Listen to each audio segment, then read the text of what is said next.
Okay, I hope we're not live yet. Well, you can edit it out. So, Oh, but, good morning, okay. everyone. I think we are actually live. I'm trying to find us in the group so I can pin us to featured. Oh, I found us. Yay! Okay, let me pin us to featured so folks can find us. Let's see, where is that button? There we go. And then here we go with, oh, let me do my once a week at everyone. Um, every so often we have someone complain about me doing this. Um, I personally only do it once a week. I don't know if other people do it more often, but we have been asked to do the at everyone in a comment on this post so people know where to find it if they're looking for us, so that they know that we've gone live, um, and can find it later. So it is not that we are arbitrarily doing it. We are doing it because we have been asked to do it. So let me introduce ourselves. This is Gardening Tips Live, and it's October 5th. No, October 4th. Um, my name is Amy Hahn, and I'm a Knox County Master Gardener, and I'm joined by my friend and fellow Master Gardener, Brian Townsend. And we're here to talk Morning. gardening. And so if you have any comments, let me get this. I'm trying to get it so I can. If you have okay, turn the volume off on that. There. Okay. Um, oh, they've changed it. And for some reason, I clicked into the video and now I'm not seeing comments in the video. What is that? Okay. They've changed the way they're doing things. Don't you love Facebook? Okay. What's going on here? I don't even know what's going on here. I can't Oh, mess with well, that one or we'll lose our feed. Um, Let me get back into. Sorry for the confusion. Um, Sometimes when things change, it's a little harder to figure out what's going on. They have totally changed what you see when you click into the video. And I cannot see the comments. That is really not nice. So let me see if I can go back here. So I guess I'm just going to have to look at the miniature of the post and hopefully the comments will show up as they happen. yeah.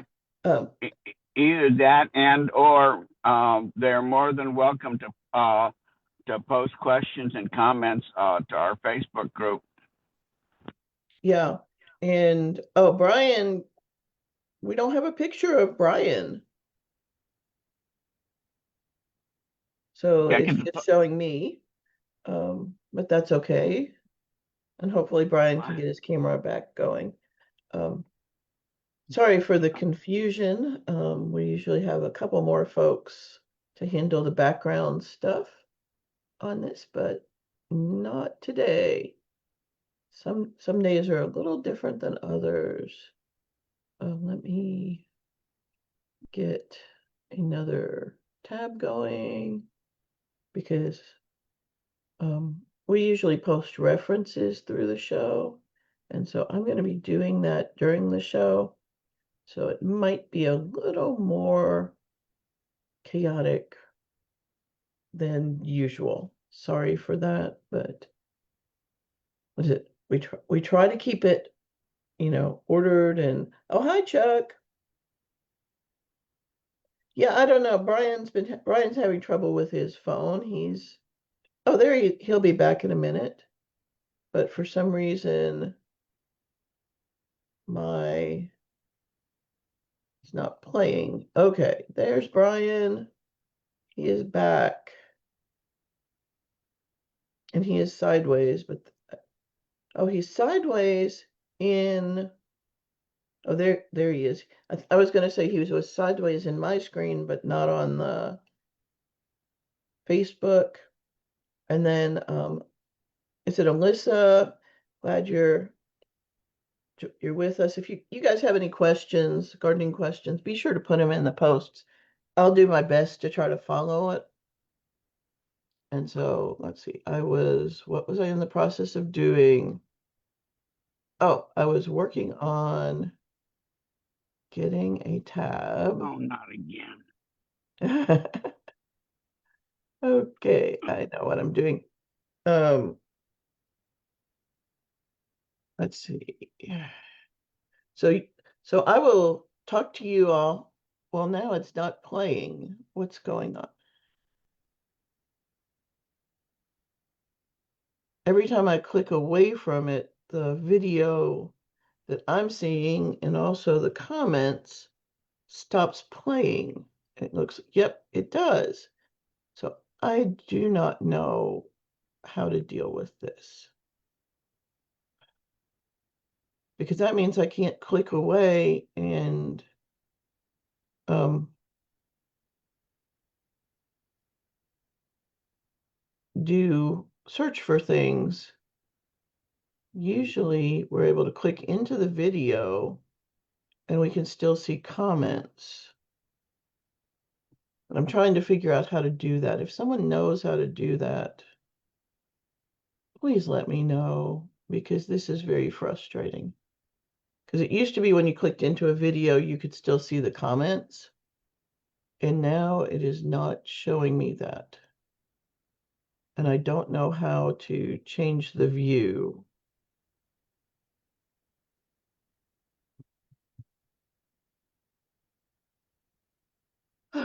Okay, there seems to be nothing I can do about that. So I don't even know how to keep an eye on everything that I want to keep an eye on. Okay, wait, there's a place where I can see comments, and it's in the live producer thing that they've got.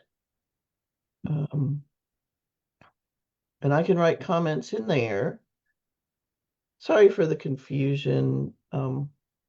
Trying to figure out how to do this all, but I can't actually see what the feed looks like. Okay, there. And what if I do that? Okay, now I can see what I need to see. Okay, Chuck says hydrangeas are getting ready to bloom again. It's probably because we've had such, sort of mild weather. Hopefully you'll get a nice bloom before we have a frost the end of this month, beginning of next month. So that's what I would expect. That our frost date is somewhere around, I think the 31st is our 50-50 date for having a frost. And then a hard freeze is a little bit later. And depending on exactly where you are in our ridge and valley system, um, you could get a frost hard enough to nip them back, nip the blooms, or you could be okay. That would be a time to, if they're getting ready to really show out and we're getting any temperatures, what is it, 35 or so, I would cover them. I don't think there's anything like that in the forecast right now. So it's No. not something you have to worry about immediately. Brian, does that sound right? Yes. I posted the weather synopsis last night, Mm-hmm. but that's for only the next 3 days. And we're going to have mild weather, similar to yesterday and today. Uh, Okay. yeah. Yeah, that's what I was seeing too. I was seeing some pretty mild weather. I'm trying to get to a 10-day forecast. Um, and I'm not seeing it. Come on, where's the I like there's a um what is it? It's a website called Wunderground, Weather Yep. Underground, Yep. and they do very detailed weather reports. Yeah. And I'll just share my screen. This is for Knoxville for the 10-day forecast. You have to go to the full forecast. Let's see. Okay, where do I find share my screen? Everything's Also, difficult, different than usual. AccuWeather does a 10-day Mhm. forecast. Yeah. So this is Weather Underground's 10-day forecast. And so it's pretty detailed. Um, and it looks like, the coldest temperature we're looking at is 51 for the next 10 days. Yeah. So your Well, hydrangeas should actually like that with days in the 70s. You might see more, is it da powdery mildew, downy mildew? Which one yes, of them likes these kind of temperatures? I think is it downy? it's powdery. Powdery. You might see more powdery mildew on your plants with the temperatures like this, because that's where the powdery mildew really is fairly happy with weather like this. Yeah. Um, I'm gonna put the link to Weather Underground if you're interested. It is a really nice website to go back to, and I need to add. Come on, can I edit it? While you're doing that, Miss Oh, it Amy, shows what it is. um, we Yeah. can mention a little bit something about powdery mildew. Keeping your shrubs opened up to good airflow helps to reduce the chances right there. Powdery mildew is a surface type disease, and it's fairly easy controlled. Mhm. Um, it's not devastating, and unless the powdery mildew is very severe, which uh, will block out Mhm. um, uh, photosynthesis, and that can decimate your plant right there. But one thing that powdery mildew does not like is water. Mm. So by washing that off right there, that may reduce the severity of the problem right there. Oh, okay. Yeah. And I realized I was still sharing my screen. Um, Okay, and so you got to see me trying to figure something out. Oh, we want reruns. oh. Well, I'm trying to find. Um, Let me go ahead and okay, what's happening? Because I'm not seeing. Doesn't look like I'm seeing the feed. Oh, oh yeah, I am. Okay. So me and Brian were talking, and my screen was still shared, and so that's where we are on the feed. Sorry for the confusion. Hi, Nissa. Um, she's saying the honeydew is set in. Just hose it off. Yeah, some yellowing leaves on my deciduous native azaleas, plus the sticky stuff. Yeah, let me explain a little bit about, she's talking about honeydew. Um, it's actually aphid excretions, and they are very sugary and will be sticky, and usually a black mold will grow on them, and it is not a fun thing to deal with.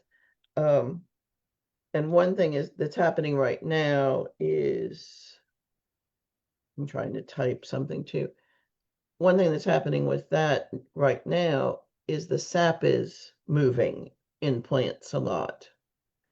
Trees will be starting to send a lot of their sap down to their roots right now. So the aphids will be getting some really good meals. And so a little more of their excretions, their honeydew. And so that'll generally turn things black with the mold that grows on it. And it'll be sticky. And like Nissa said, you can hose that off. And that'll really go a long way to getting rid of it. Well, not getting rid of it, but keeping it under control and keeping it from being a problem. Also, if you can, don't park your car under the tree that has the aphids. Um, if it is really major problem, you can do a root drench with a systemic pesticide that goes up into all the tissues of the plant, but that can sometimes affect our beneficial insects. So, you know, with everything you do, there's trade-offs. Right. And so that would be one trade-off, a negative of using an herbicide or pesticide drench. And so you would be possibly harming the beneficial insects that you want. And so, that is your decision as a gardener. What is the most important, what is your priority? Let's see. And this is another one that I'm going to go ahead and share my screen. This is and start into our slideshow. This is my first shot. I had a little visitor on my patio. Oh, Yeah, I've never seen them that up on the patio. I see the bunnies in the yard. Excuse me. Let's see. I'm trying to. There is a really good UT Extension publication about wildlife in your landscape and dealing with it, but there's also an old one that is not good. And I don't want to accidentally post the wrong one. But we are, what is it? That is another place where there's different people have different ideas and um, different priorities. hmm And so some people want to support the wildlife in the garden. And let's see, there's backyard those, wildlife management. That is probably the one I want. you know, Let me make sure. Yes, this is the publication I want. I'm going to put it in the comments, and it's managing wildlife around your home. yeah, that's it. You One know, thing you were just talking about just a minute ago, Miss Amy, is respecting um, people's priorities right there. We may mm-hmm, lean heavily toward preserving nature and working with plants and everything. But mm-hmm. everybody, just as Miss Amy mentioned a few minutes ago, everybody has their own priorities, and we respect that right there. Yes. You know, And I need to put the name of that publication in the Managing Wildlife. What is it called? And I got a ding from someone. Wildlife around your home. Around, I can't spell today. Around your home. Okay. I need to double check and see what this is. Right now, there's a plant sale at UT Gardens going on. Walmart. And it's not because I have an order, it's just an ad. Um, don't you love it? UT Gardens is having their plant sale right now. And so yeah. if I'm going to stop sharing as we talk, they're having their plant sale today. And so if you're in the area, um, oh, no soot yet. So hers hasn't turned black, the honeydew. Um, so if you're in that area, it's usually a really good plant sale.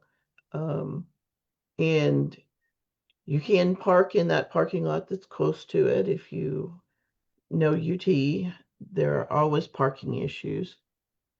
And so that's all I have to say on that one. And usually I spend a fair bit of time organizing the slideshow, and I didn't today. So we're going to see together what the next picture that comes up is. Oh, okay. This is begonias. No. Yeah, begonias.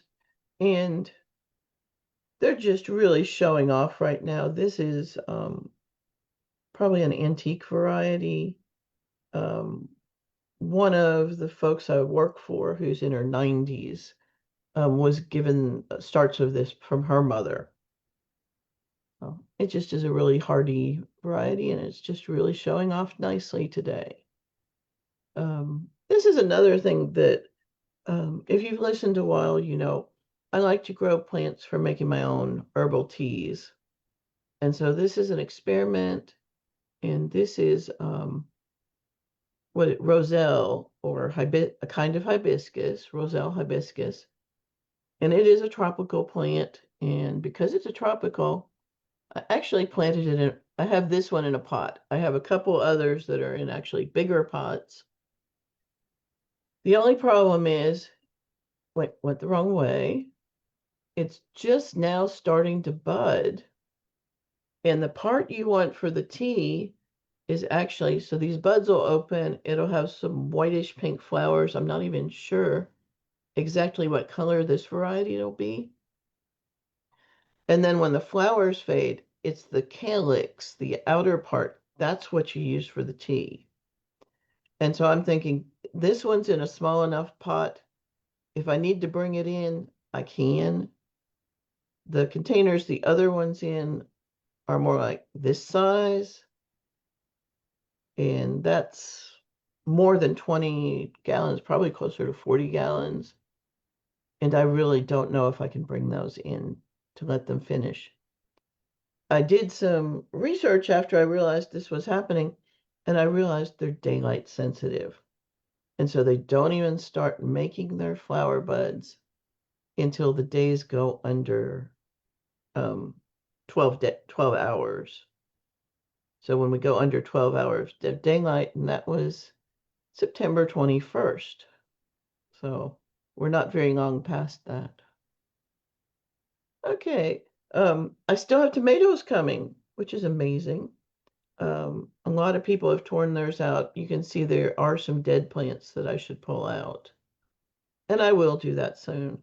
When the weather forecast starts showing temperatures under 50, 45 is my absolute point where I just go and harvest anything that's left on the plants.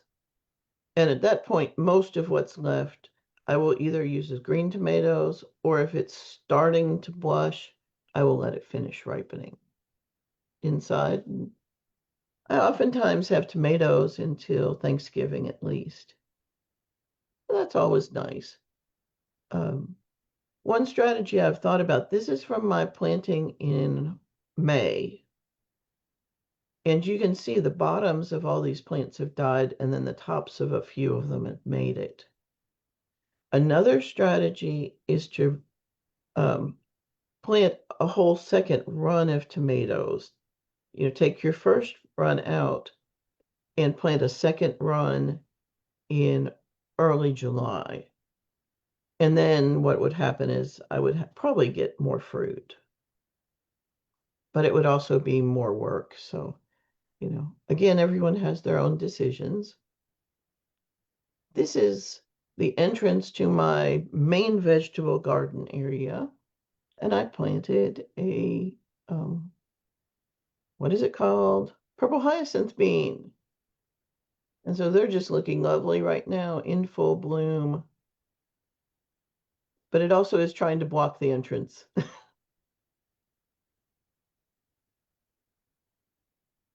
So that is the entrance to my vegetable garden currently. And don't tell me that's, oh, I got to get it out of that mode. I knew I had some more pictures. You all have heard the saga of my peppers, that I planted them and didn't water them well after planting, and most of them died. This is one of the ones that made it. It's got an odd name. It's an Italian frying pepper type, but it's called Bridge to Paris. And I know there's a story behind that, but I don't know the story. But it looks like it's made some nice peppers, and I will be experimenting with those this week and see what the flavor is like. Because I really like the Italian frying peppers. Okay, this is something you might see on your roadside a lot, and it's related to something Brian wanted to talk about that's another roadside thing. So this is a frost aster, the white one, or a white wood aster is another name for it. And then we've got some goldenrod. If many of you have noticed, you might be able to tell my voice is a little scratchy today, and I'm a little bit stuffed up. And that is not because of the goldenrod. Right. That is probably because of another plant called Ragweed. ragweed. Yes. And so let me look up some information about ragweed. Ragweed in While Tennessee. she's looking that up, I wrote about the controversy between ragweed and goldenrod, last night on our welcome post. So you're Hmm. welcome to check that out. And I have two references to that. Yeah. So, heck, what did I do? Okay, I know what I did. It didn't affect what you all see, it just affects what I see. Okay. Oh, come on. No, I am having trouble with the computer and fussing with it. Um, Ragweed. So ragweed is really common and it has a very, um, what is it? Not very distinct flower. Right. Um, If you versus, look closely, you'll see the tiny yellow flowers right there. and there'll A be bunch little, of that is pollen. yeah, there'll be little spikes. And I've actually seen pictures of ragweed and someone taps it and you can see a cloud of pollen going out. Yeah. That's not going to happen with goldenrod. Goldenrod has heavy pollen. So it's really easy to tell ragweed and goldenrod apart. And there are actually two different kinds of ragweed in our area. What is it, greater and lesser, but they have the same kind of flowers. And I'm trying to see if this resource tells us about it. Yeah, ragweed can have as many as 1 billion pollen grains from one plant. That is not a happy thing. I do not like that. Um, let's see. Okay, Alyssa said, I hope I'm saying your name right. Um, just reminded me that I have to get out there and get my allergy shot. They're making a killing off of her. Oh, that's not fun. Um, I forgot to put a word in my search. I was getting some really strange answers. Come on. Okay. This looks like a good reference. Usually we have someone else in the video. I mean, oh yeah, that's got some great pictures. This one's from LSU, and it's got some great pictures to show ragweed versus goldenrod. And I've seen it. I don't know. Do you all do plant ID at 50, 60 miles an hour? I don't know that Mm. I probably should, but I do. I'll glance over and be like, oh, that's ragweed, or that's frost aster, or I think the ironweed is done. I haven't seen any recently. That's the really pretty purple spikes. What's fun about the frostweed? Hmm. What's fun about it? I don't know what's fun about the frostweed. Oh, goodness sakes. Ice. Um, Ice. Oh, the, that's frostweed. Okay, not frost aster. oh, okay. Okay, frostweed. Yeah, frostweed is cool. Um, Unintended. what? Oh, were you confusing the two for a moment? No, Okay. you said frostweed is Oh, that's cool. cool. Oh, sorry. I I don't know why you need to apologize. I love it. am a little slow today. Um, Oh, but frostweed, if you've ever seen the oh, what is it? Ice flowers? Frost flowers. And they're actually ice that sort of comes out. They're really cool. I'll find a post about them. uh, And they are really cool. But frostweed is one of the plants that makes frost flowers, yeah. and they're so It cool. exudes it exudes water and sugars and there and then comes Mhm. in contact with the frosty air and then you get these crystals. Yeah, and so they are so cool. Um, I get them sometimes, and so that frostweed is one of the plants that pretty reliably makes frost flowers, though other plants will will make them when the weather conditions are right. Has to do with how much water is in the stem and Yeah. how it can get out. And Yeah. it's Split just, open. Yeah. Yeah. really interesting to watch. Okay, next one is this is my figs. And, I'm a little upset at myself for doing this. You can see all these lovely green figs. The only problem is it is October 4th. And these are probably about a month and a half away from ripening with the cool weather we've been having. And we are less than a month out from frost. And so what happened with this is the plant was pretty frost damaged, and so it put out a lot of new growth. And this one produces figs on the new growth. Hi, Susan. I'm glad you were able to find us. Yay. It feels like forever since I've been here with you all. Um, okay, so it put out a bunch of new growth, and I should have pruned it so it would put its energy into fewer stems.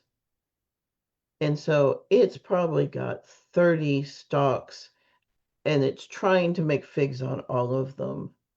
And they're not going to ripen before we have frost. And so that makes me sort of sad, but I knew, and I told other people to prune them, and they're getting figs, and I didn't do my own. And so it's like the plumber's house, always has problems, and that's where it is. Okay, to go on to something that's been more of a success, I always plant some tomato plants to grow up my deck, and I didn't keep it weeded as good underneath as well as I could have. The plants would have gotten bigger if I'd done that. But you can see I've got some abundant cherry tomatoes right now coming on. And so I'm pretty happy, and I've picked quite a bit from these cherry tomatoes. There have been times when they've really covered this whole staircase. And so those are fun. Is that my last photo? That looks like it's my last photo. Yep, that is. So that is the end of the slideshow. Okay, so we have several people watching, and if anyone has any comments, questions, um, excuse me, anything like that, we would love to hear those. Let's see, Susan, she needs to know how to prune her fig better. Only got a few figs this year, have had bug problems on all their bushes. What kind of bug problems? Um, excuse me, is it aphids? Is it bugs that chew on them? Have they been continuous problems, or one bug here attacking this plant and then a different bug attacking the another plant. Um, if you could add more to that. Uh, with fig pruning, it depends on what type of figs. Um, did you actually get figs that you could eat? Because that would be lovely. Um, the one I showed a picture of is a large established fig in the ground. It's been there probably at least 10 years, and so it has a large root system. Okay. And so with that kind of fig, um, you I always try to wait until spring when the buds start swelling on the branches, because before that you can't tell what has lived through winter. We are in a place that sometimes it gets killed to the ground in the winter, but sometimes a lot of it lives. If it's not killed to the ground, I want to leave um, 5 to 7 of the branches and cut them as close to the base of the plant as I can. But mine is a fig that grows like a bush. Some of them grow more like trees, and so the pruning on those is different.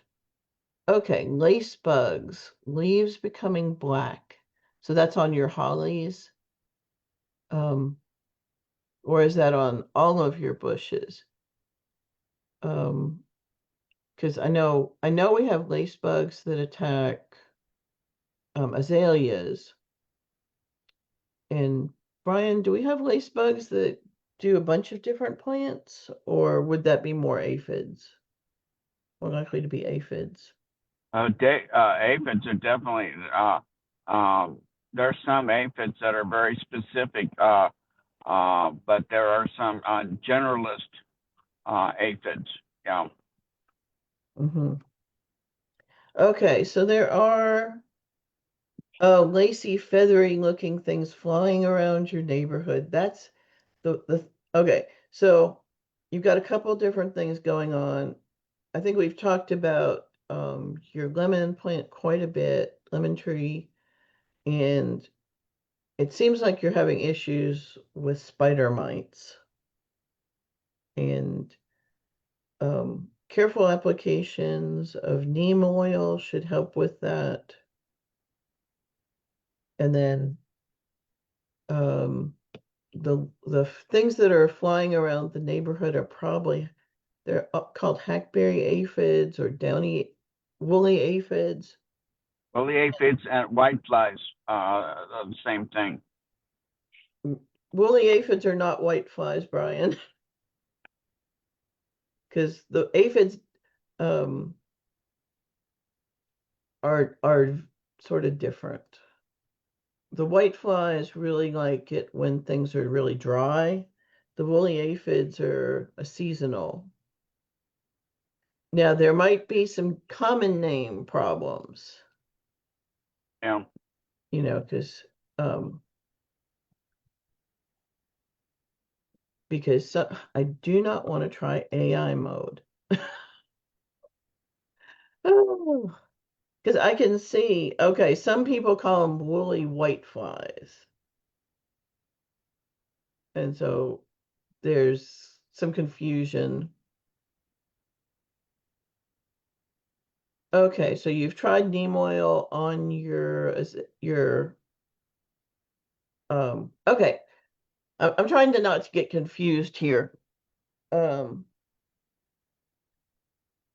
okay, so usually when we're seeing continuous pest issues, it can be stressed plants.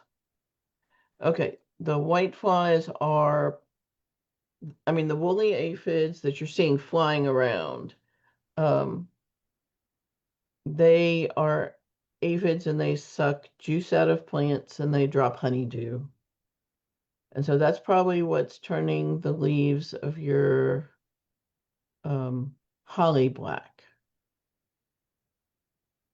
Yep, that's the woolly aphids that's doing that. And they will light on just about any plant. I don't think they always feed on every plant, but they do tend to, light on every on just about every plant. And they are sort of a nuisance. And let me see if I can find some information about them. Okay. Extension. Yeah, so some people call the woolly aphids, I think, white flies because they are white and they seem to fly. Float, yeah.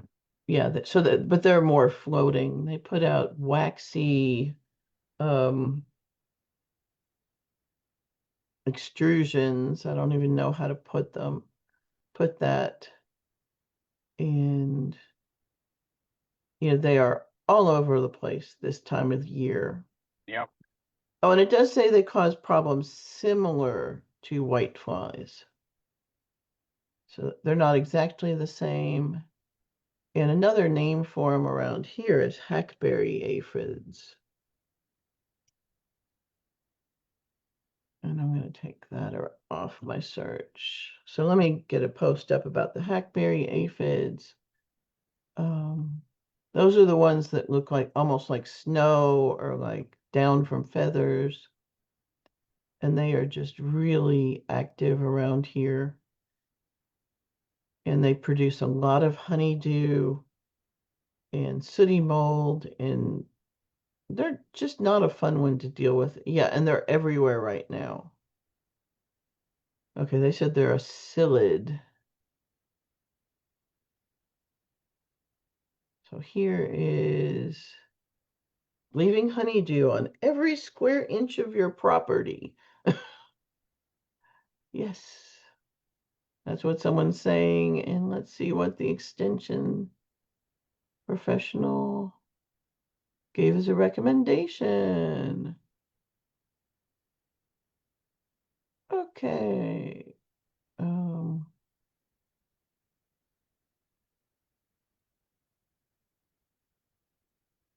And regrettably, they really don't give much of a recommendation. Let me see what else I can find.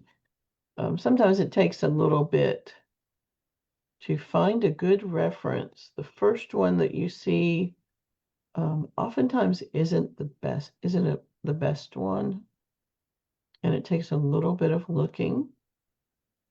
Okay, I think that's University of California. That's not, I want to go somewhere close to us. So let's see what Mississippi has to say. Oh, and they're covering all the bases with their names. Asian woolly hackberry aphids is what they're calling them. Then they look like snowflakes in August. And they're still active this year because we haven't gotten cold enough. And yeah, that looks like a good article. It's got some recommendations on control. They are hard to control because they travel. And things that can travel in the air tend to be quite hard to control. Um, let's see, soil drenches are one of the things they suggest for those. Um, and then they say avoid treating in late summer or fall for because it's too late for treatments to be effective before leaf drop. If your trees are heavily infested this fall, make a note to treat them in the spring. And so they are recommending systemic insecticides that contain imidacloprid or other neonicotinoid products. And so, that is an option.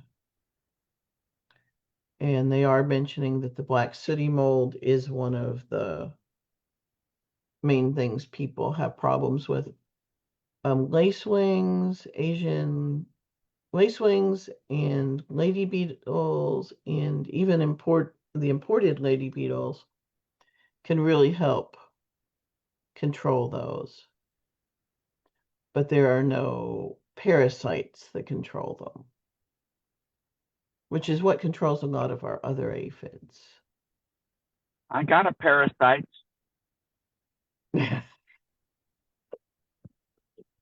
Parachute? Okay. As far as the azaleas, is it the same problem on azaleas? Let's see. Okay, lacewings are hurting your azaleas. So have you done a soil? Okay, is it lacewings or lace bugs? Because there are lace bugs on Well, azaleas. lace wing, green Lacewings lace are wings are Yeah, beneficial. They, lacewings are beneficial, so you're probably talking lace bugs. I know all these similar names can be confusing. yeah, Lace bugs are very tiny, like just on this side of being visible um, with the naked eye, and they cause a lot of spotting and problems with azaleas. And I'm going to put in a publication that talks a little bit about it. It doesn't go into a lot of depth from North Carolina. Um, but one of the big things to know about lace bugs is they're usually an indication of a stressed plant. And the first thing to check is to check your soil pH. yeah. Yeah, oh, someone must have said it wrong. Yeah, it must be the lace bugs. If you're seeing, dappled like yellow spots on the leaves and your plant just doesn't look good, your azalea, that probably is lace bugs. And if you turn the leaf over and have a magnifying glass, you can usually see them, but they are very tiny. They're just this side of someone with normal vision being able to see them. Um, but they are usually an indication of a stressed plant. So the first Yeah. thing I would do is do a soil test in that area and make sure your pH. Azaleas are acid-loving plants. So I would make sure your pH is where the azaleas want them to be. Let's see. Yeah, it's 5.5 to 6.5. Okay, 5.5 to 6.5. The other thing is what if they're getting afternoon sun. Azaleas don't like to get afternoon sun. And so that's a hard one to correct if that's the issue. And if I remember right, you're on a sort of an older property, and so the azaleas have probably been there quite a while. Okay, yeah, the azaleas are yellow, old azaleas that came with the property, and they're all around the house. Yeah, so I would definitely check your pH. Are they being impacted the same all around the house? Or are they, on the north and east side of the house, do they look better than the ones on the other side? Because, the amount of sun they get can be stressed. The other thing that's been happening is they might be water stressed this year. Azaleas have pretty shallow roots. And so if they, um, we've been having long stretches of hot, dry weather and then sudden deluges that were several inches that I think has more runoff than soaked in. And so you could have drought stress on your plants, causing a problem. And so any stress will cause that lace bug problem to be worse. And so, really sort of look at what things are the stressors. The big ones are the pH and the sunlight, but also water could be a stressor this year. Okay, so seems to be mostly the same. Have irrigation, but don't know if each. Okay, if it's mostly the same all around, the sun probably isn't the issue. I would definitely check the pH, and I would check in um, like the day after your irrigation system runs. I would look at maybe 2 to 4 inches deep in the soil near your azaleas and see if it's bone dry or if it's super soggy. It Yes. should be moist. Yeah, and let me put up the stuff about soil testing. Um, I'm handling doing the references because Brian is on his phone. Um, let's see, Soil Plant Pest Center, and this is where you go for your soil testing information. And we do highly recommend that you send in a soil test versus buy a soil test kit. It is much more accurate.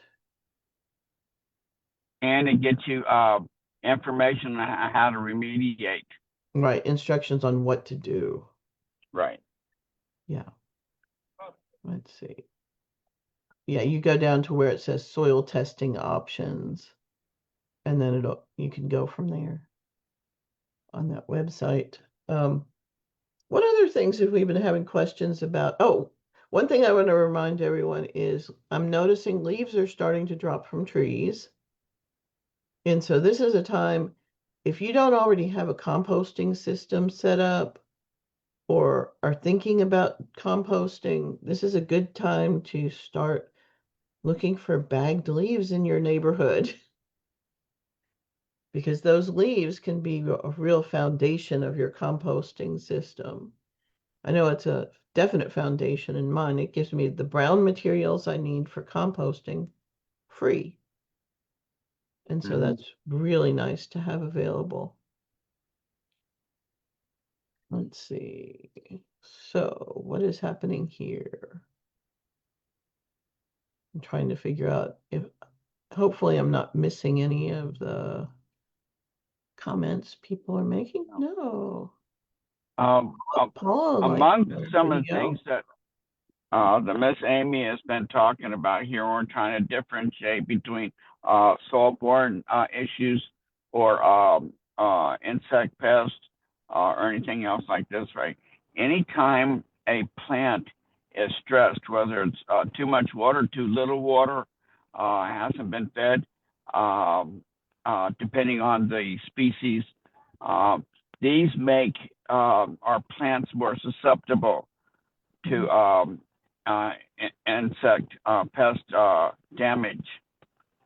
So by correcting these things, alleviating these things, having plants that are growing well in their environment uh, makes a big difference, and it makes the plants more resistant. Yes. Yep. Because sometimes a pest infestation is an indication of a stressed plant. Right. Yes. Oftentimes it is. It could also be an indication that the plant's, well, this is related to stress, but that the plant's not in the right place Right. for that kind of plant. I know for years I had a hydrangea plant on the northwest side of my house, and it Oh. never bloomed. And I moved it to sort of the east southeast side, and it was so much happier, because it got morning sun, and where it got afternoon shade, and it was just a much happier plant. And so sometimes, plants don't perform because they're not in the right place. And a good Something. place Go to ahead. Yeah. look for that is Tennessee Smart Yards. They have some really nice information about, different principles of water fertilization, trying to make sure you do get the right plant in the right place Right. so you don't have problems later. Okay. You were going to say something, Brian. Now, one other issue, as far as ornamentals are concerned, um, I have been running across various farmers markets that I do. People are planting their ornamentals too deep, Mhm. thinking that, and they're doing two main things. Number one, they're planting it too deeply, and then the Right. second thing is they're amending the soil with way too much soil amendments or potting soil or other stuff like this right here. And this is Mhm. really a death sentence for these plants right here. They need to be planted at the proper depth Mhm. because some of the roots are aerial roots as opposed to roots that are in the ground drawing moisture and fertilizer from that. Um, and these roots that near the surface right there, they need to stay up there, and they shouldn't be Mhm. have what we call mulch volcanoes Yeah. piling up mulch across there. But uh, the planting with soil amendments, because we just can't imagine any plant growing in our clay soil. Um, Mhm. if we want our plants to grow and prosper for the life of the plant, if you want to call it that, right there, it needs to be properly planted with the same clay soil. And Mhm. what we can do is, if you say you went ahead and bought some soil amendment and stuff, and you're following our recommendations, you're planting them at the proper depth and using the same soil that you dug out to put back in to set the plant right there. Right. After you finish planting and watering it in, and you can put some mulch on there. At that point right there, you can add your soil amendments and sprinkle it Mhm. on the top and then water that in. And Right. I'll go a long ways to help develop a good root system for these shrubs and trees. Mhm. Yeah. Okay, so Jeremy asked us, he had a guy ask for his bagged leaves, but wanted to make sure that he doesn't use any herbicides on the lawn. Um, I would say it can matter. If you've used like a broadleaf herbicide that has a persistent effect and used it recently, and there are grass clippings mixed in with the leaves, that could cause a problem with the compost. Um, if they're just like raked leaves, it's probably not an issue. But some people are very particular about the leaves they collect, and they really they won't use leaves that are from a yard where the lawn has been had any herbicide used on it.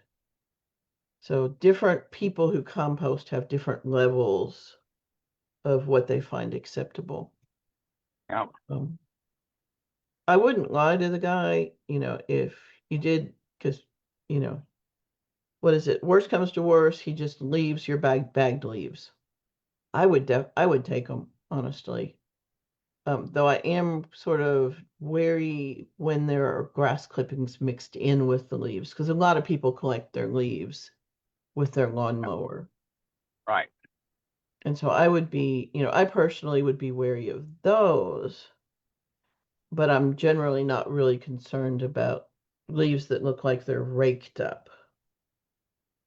I don't think I don't think there's enough uptake of the herbicide by the tree because people put broadleaf herbicides down on their lawn And the tree is a broadleaf plant, and so if it Yes. took up a lot, there have been incidences of certain herbicides damaging trees, Mm-hmm. but I Yep. think those are currently off the market for homeowners.